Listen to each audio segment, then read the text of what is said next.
Welcome everyone to TETV Game Night.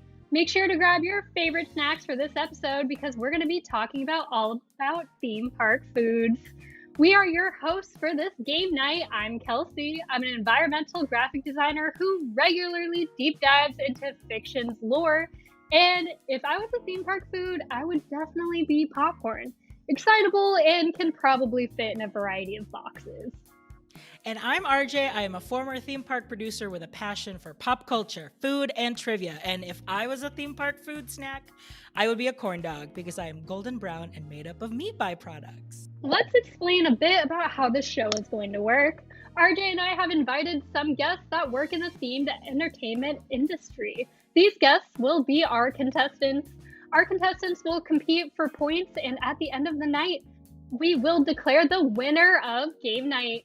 During the show, you, the audience, will be able to play along as well. So let's bring them on. Here are tonight's contestants. Our first contestant is a theme park designer and videographer who has made a lively food-loving community called Pana's Pandemic Kitchen. But let's see how he fares when his delectable knowledge of food is put to the test. Everyone, please welcome Pana Thitaram. Glad to be here. Thanks for thinking of me when it comes to food. Let's get it on. Please welcome our second contestant, who as an architect can not only build fantastic food-friendly places, but can enjoy them as well. He's no stranger to theme park food and also has a passion for character meet and greets, having met over 300 characters. Everyone get ready. It's Lito Moroña. Hi everyone, my name's Lito. No one told me I'd be going up against a food person, so I'm in for a real challenge tonight. So, let's go. You guys both are going to do great, don't worry. For tonight's episode, we're going to be focusing on the sweetest thing about theme parks, their food. Make sure to play along with us as well at home. Now, are we ready to start the games? I'm ready. Let's do it. Okay, here is our first game. It's called #branding. Our first round is brought to you by Definitely Not Generic. You get your favorite foods at lower prices with Definitely Not Generic. So all of these questions are based on different brands that have sponsored different foods in the theme park world. So here we go. Lito, you are going to be up first. Okay, Lito, which ready-to-eat snack has been made into a chair at Disney's Hollywood Studios? Is it Sun-Maid raisin snack boxes, Baby Bell cheese, or Larabar protein bars? I don't think a lot of kids like raisins or protein bars, so I'm gonna have to go with the Baby Bell cheese. Guilty though, I did sit in them a week ago, so. Well, you are correct. It is the Baby Bell cheese chairs. You can find them at Woody's Lunchbox over at Disney's Hollywood Studios. Okay, Pana, the next question is for you. Which of these were not a real McDonald's French fry location at Disney? A, Conestoga Wagon, B, the Harbor Galley, or C, Casey's Corner? Boy, that's a tough one.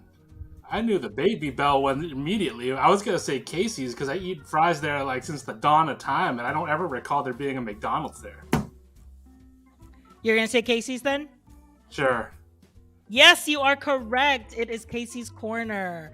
Famously, McDonald's sponsored French fries at both Disney World and Disneyland. So it's long gone, but I wish it was back because it's the premier French fry of all fries. Okay, we are 1-1. Lito, here's your next question. Which of these was a real Frito-Lay sponsored location at Disney?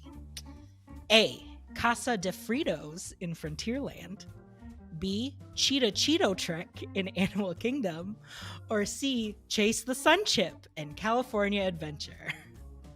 I'm gonna go with Casa de Fritos in Disneyland. I know another fun fact about that place, but I don't want to spoil, so I'm gonna keep it shut. Yes, it is. You're correct. It is Casa de Fritos in Frontierland. That is not. What is it now? It's not Casa de Fritos anymore, right? Isn't it Zocalo, right? Rancho del Zocalo? Yeah. Yeah, Rancho del Which is the Zocalo. pronunciation, but Yeah. Wow, it's been so long since I've been there. Ugh. Hopefully someday I can go back soon. Okay, Pana, your next question. What brand of hot dog became famous at Coney Island? Oscar Mayer, Sabret, or Nathan's? Oof. Probably not the Oscar Mayer. Sabret hot dogs are wonderful, but I want to say Nathan's for some reason. Although Sabret is... Alright, we'll just go with Nathan's. You know what? I got nothing to lose here. Well, you chose correctly. It is Nathan's. Nathan's is a synonymous to the Coney Island hot dogs. All right, Lito, the next question is to you. This is your last question for this round. While butterbeer has been available to the public since the opening of the Wizarding World of Harry Potter, it was first mentioned in the Harry Potter books in A, The Chamber of Secrets, B, The Prisoner of Azkaban, or C, The Goblet of Fire. The first book where they were able to go to Hogsmeade was Prisoner of Azkaban. So I'm going to have to go with Prisoner of Azkaban. You are correct. It was Harry Potter and the Prisoner of Azkaban. What form of butterbeer do you like the best over at Wizarding World? I prefer the hot, but unfortunately there's like not many chances to when you can drink it hot. So anytime it's cold, I'm the first in line for it. Yeah, that's true. I will also agree. Hot butterbeer is probably the best option. All right, Pana, your last question this round. Starting as a small berry farm, Knott's Berry Farm attributes their growth into a world-famous destination to which two foods? A, fried chicken dinners and boysenberry pies. B, tater tots and soft serve. Or C, churros and seedless raspberry jam. That would be A, Bob. You are correct. It is fried chicken dinners and boysenberry pies. I have yet to taste an actual fried chicken dinner from Knott's Berry Farm, but it's. I know. I'm waiting. Ooh, they're so good. I'm from Georgia, so fried chicken's my jam. So like. Yeah, I'm from the South too, but Yeah. like, there's still some of the best fried chicken I've ever had is in the state of California. Weird thing to say out loud. You right? Okay. Ending that round, we have a tie. We've got Pana with 3 points and Lito with 3 points. So we are neck and neck in this competition. So hopefully the next two games will help settle the score. So Kelsey, why don't you take us to the next round? Yeah, we'll see if we can continue this perfect score. Our second round is sponsored by Yummies. Not hungry but want something tasty? Try the newest crave-curing snacks by Yummies. In this round, I will be reading off food attraction Yelp reviews, and you will have to guess which of the two attractions the writer is talking about. Lito, the first review is going to you. Continental breakfast menu of cereal and breads, particularly the bugle-blowing piece of toast that shot out of a toaster. 3 stars for entertainment. Was that review for Kitchen Cabaret or Food Rocks? I'm guessing you're talking about the little bugle boy, so I'm gonna go with Kitchen Cabaret, and then I forget what the cereal sisters are the 3 girls, I think. So it has to be Kitchen Cabaret. Final answer. You are correct. The cereal sister Mersey Oates, Renee Rice, and Connie Korn sang a parody of Boogie Woogie Bugle Boy in the style of the Andrews Sisters, accompanied by a bugle-blowing bread slice. The bread slice wore glasses and was revealed when a kitchen cabinet was opened. He would reappear from the toaster for his second solo. Amazing. Such a silly show. I wish I could see Never that. watched it I in mean, person. I've I remember only Food seen Rocks. it. Yeah. I remember Food Rock seeing it as a child, but I wasn't even around for when Kitchen Cabaret was around. And it was great. Amazing. All right, here is our next review. Human and robot service was great, and it was really fun to watch the bartender robot make our drinks. However, the food was okay, a little bland and not as colorful as the machine that it arrived on. Was it Oga's Cantina or Roller Coaster Restaurant? Wait, the food showed up on a vehicle? A little bland and not as colorful as the machine it arrived on. Well, I'm not familiar with roller coaster. Well, hold on. Wait a sec. I remember hearing about this. And I've actually never been to Oga's, believe it or not. Every time there's a line, I say no. Understandable. Although I could use a nice good drink right now. I don't know. We're gonna say roller coaster restaurant. You are correct. This restaurant at God, I'm barely getting by here. Look at that. Lito's showing some real skill here, and I'm just taking stabs. This restaurant at the Alton Towers Resort and Amusement Park in Staffordshire, UK, was tiny roller coaster tracks between the kitchen and each dining table. After the kitchen staff cooks your food, they place it on steel pots, which would attach to the metal tracks. Then they would send your food rushing down to your table. How dope is that? I don't know Alton Towers. I've heard about it so many times. I didn't know it was at Alton Towers. Now I want to go to Alton Towers. I had to guess that. I mean, I've only heard of this thing, and I was like, since it's real, now we got to find out. Now we gotta go. Yeah. Yeah, we got to go now. Yeah, we'll take all 4 of us. We'll reserve a table. Just go to the UK just for this and come home. Yeah. That's it. That's all you need. All right, Lito. This one's a little bit of a hard one. Are you ready? Uh-oh. I'm ready. You have no idea what is being put down in front of you. Inevitably, you just start fingering at your food because you spent the last 5 minutes stabbing your napkin with your fork before you realize you're nowhere near your plate. The food was delicious. Was that the Dance Le Noir or the Blindfold Bar? I've never heard of any of these places. What I will say is that Blindfold Bar, I don't know about food. You mentioned food. So it makes people... What was the name of the other one again? I'm sorry. Dance Le Noir. Noir means like night, darkness. Dance Le Noir. Yeah, that means something about dark. I'm gonna go with Dance Le Noir. Final answer. You are correct. Let's go. Yeah. In No London. team stab in the dark. I know. Yeah. Quite See, it literally. pays off. You gotta watch out for other people's hands, though. I wonder how they prevent injury. I don't want to know more about that. Let me write that down for later. Well, you'll have to take a visit to London. There's a concept in which customers can eat their entire meal in complete darkness, called Dance Le Noir. Based on the idea that 80% of the information we receive is through sight, it gives customers the experience to rediscover their other senses. Interesting. There's always a challenge every year on Hell's Kitchen where the chefs have to do blindfold tasting tests. It's always amusing to watch them get things completely wrong. So I'm wondering how good my palate is. I could guess all those foods. I'm assuming they also don't waste that much time with plating. Nah, it just Yeah. probably looks messy.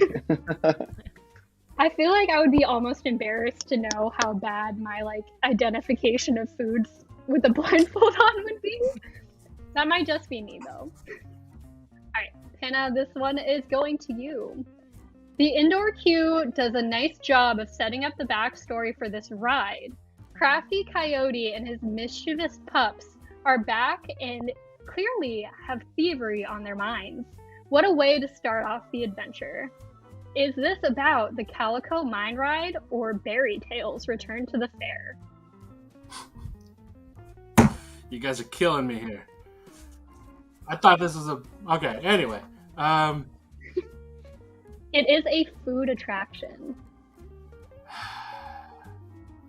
So, Calico Canyon. Calico Mine Ride or Berry Tales Return to the Fair? I mean, Berry Tales sounds like it's a food attraction. Is that your final answer? Yeah, why the heck not? You got it! Berry Tales is a very iconic dark ride at Knott's Berry Farm. So the IP was actually created from their boysenberry jam. Riders aim their berry blasters and try to recover stolen boysenberry pies from Crafty Coyote and his mischievous pups. I just want any viewer to know that I actually lack any sort of real knowledge about food attractions. Then I'm really just stabbing in the dark here. That one is brand new, so Yeah. it just opened since they reopened for COVID. My respect for Lito here for actually knowing what he talks about, except for eating in the dark, apparently. So, Not a big. I've only been to the UK one time. Sorry, I didn't eat in the dark while I was there. that's one time more than me. You didn't get your full experience. You should ask for your I know, money right? back. I know, right? You could recreate it at home, just like Just turn off the all lights, or just close your eyes. Lito, this one's going to you. From the lifting by the crane to the platform rotating almost the entire time to getting back on the ground, you will love sitting there watching around, clicking pics, and posing for the pics, and if time permits, drink and eat. But if you're flying, isn't the food secondary? Is it dinner in the sky or the rising rotating restaurant? I'm gonna say rising rotating restaurant just because dinner in the sky could mean anything. It could mean, you mentioned rotate, you mentioned cranes, but dinner in the sky could be like on a blimp, it could be on a plane, it could be on a drop tower, like it could be anything. I'm gonna go with rising rotating restaurant. Final answer. For the first time, folks, Lito gets a question wrong. Woo! Let's go! It is dinner in the sky. It lifts seats, table, and kitchen area 50 miles in the sky with a crane, with guests safely harnessed in their seats at all times. This takes place in India. Wow. I just am thinking about what you said about food on a drop tower, and my God, I don't think That doesn't sound anyone like could fun. possibly. This thing doesn't seem like fun either, but because I drop food, like if I drop my fork, like I could kill someone, man. Like Pana, it is your final question. The review is a combination of my kids' favorite candy and favorite pastime, pretending they are secret agents. A very fun and engaging time. Trying to get the Worm twins clearly gave me a headache with all of their slithering. Is that talking about the Hershey Triple Tower or Reese's Cup Fusion?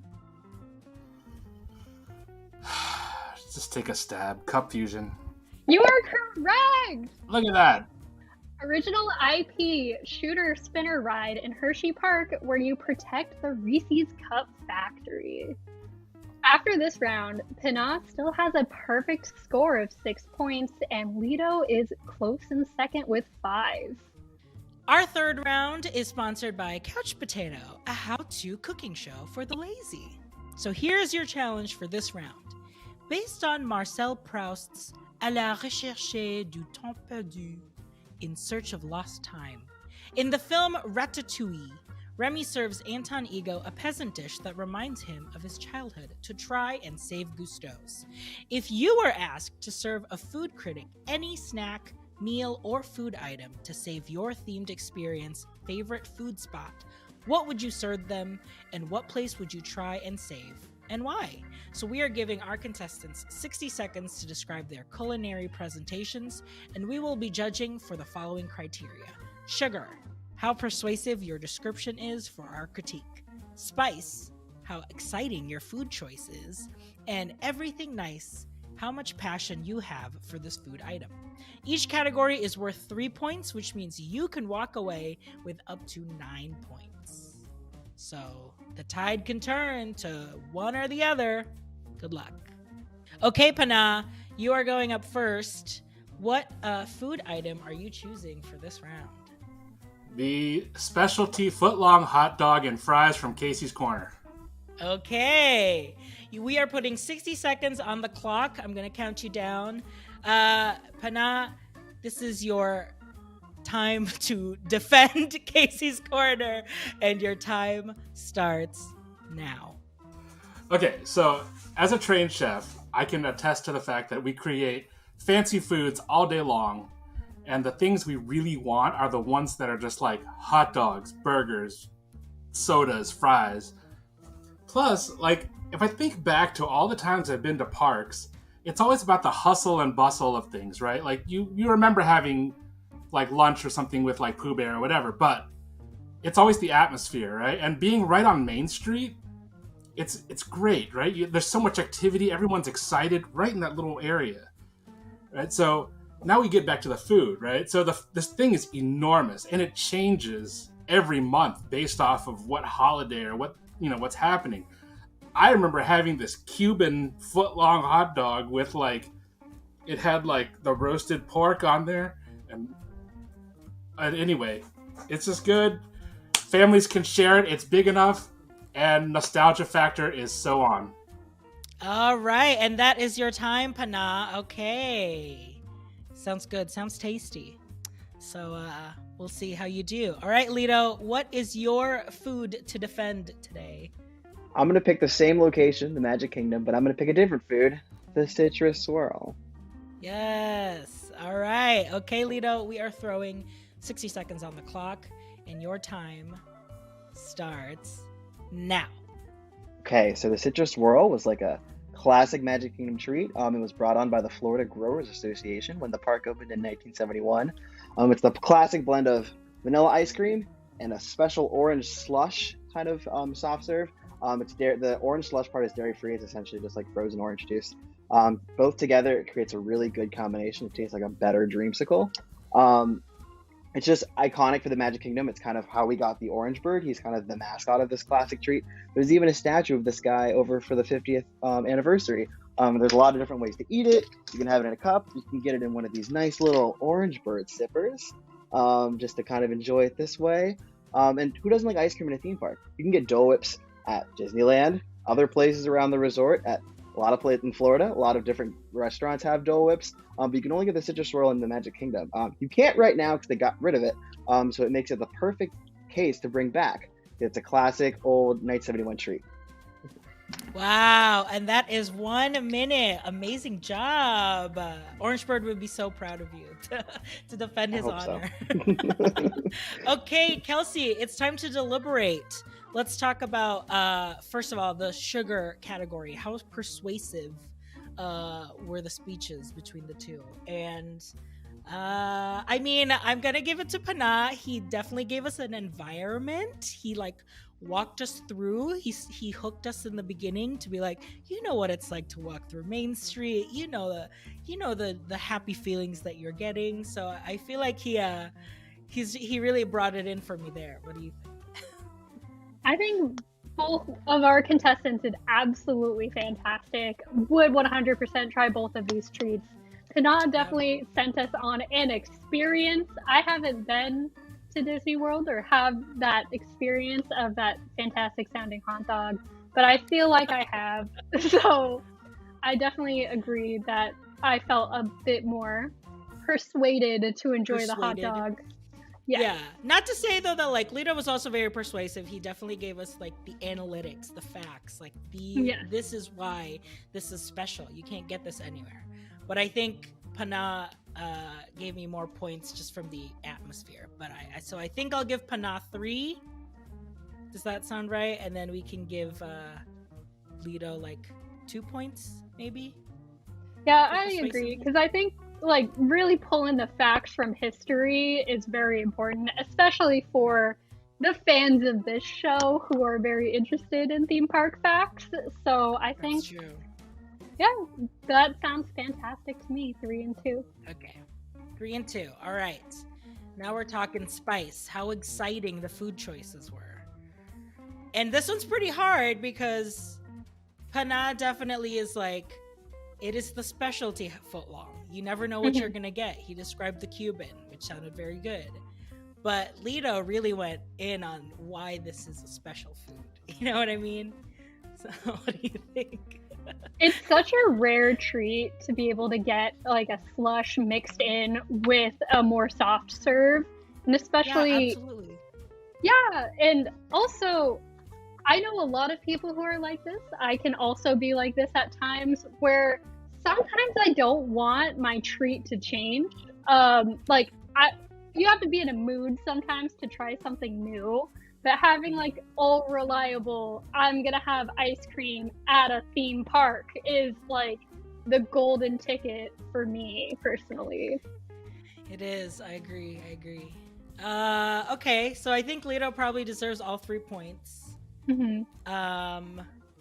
How do you feel about Pana's? I wish Pana did talk a little bit more about what the different types of specialty footlongs could be. Yeah. So maybe I would flip it and give Lito the 3 here and then Pana the 2. I think, even though like I'm unfamiliar with this product other than what he had said, I almost want to give both of them 3 because I feel being able to say, yes, this is a very solid hot dog, this is a very solid experience, it's a very fun and exciting thing. You already know that you like what you're going to get. So having that variety on top of it, I kind of want to give both of them 3 because I think both are very good arguments in different ways. Great. What do you Let's think? do it. Let's give both 3 for this category. All right. It all comes down to this last category then. Everything nice. How much passion do we have for this food item? Who do you think was the most passionate between the 2? I mean, I think the audience knows it was probably Lito. He showed up with a full shirt. He got props. He brought in the facts. Like he really went all in on situation. Even brought up that it's not available right now, so he raised the stakes. You know, it's hard to argue with that. Yeah, it really pulled into our core memories there of I know. here's this thing from your childhood. Bring it back, please. Bring it back. Yeah, so I'll definitely give Lito the 3, but how do you feel about Pana's passion?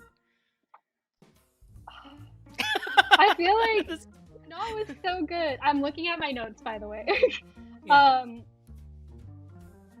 think there's just so many elements that both of them brought in when it came to passion, especially.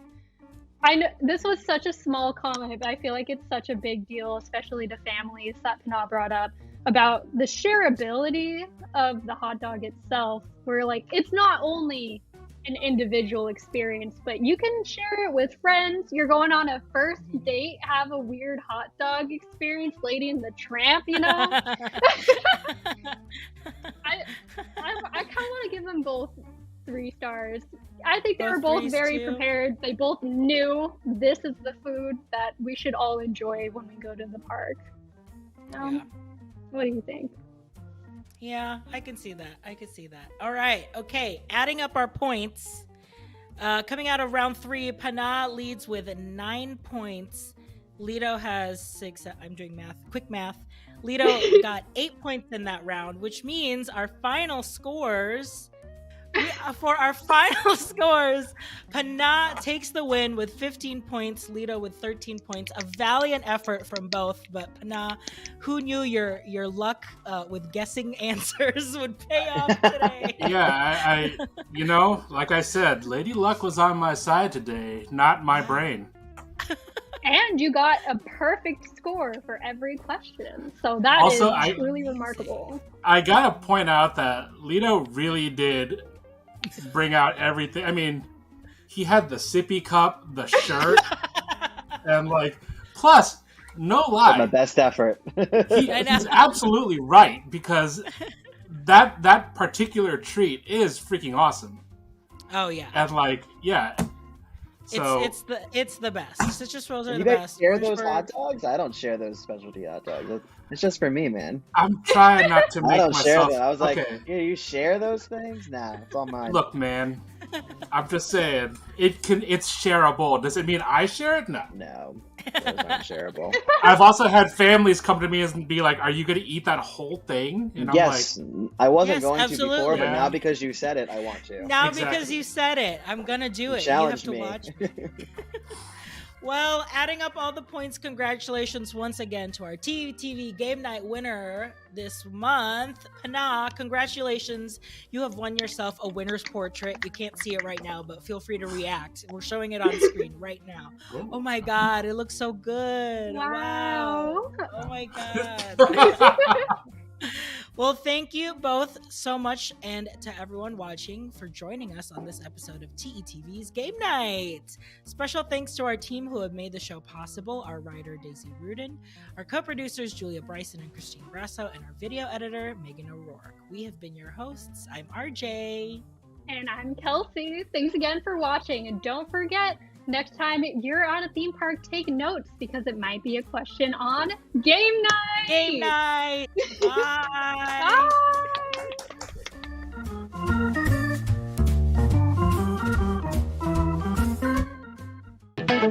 Bye.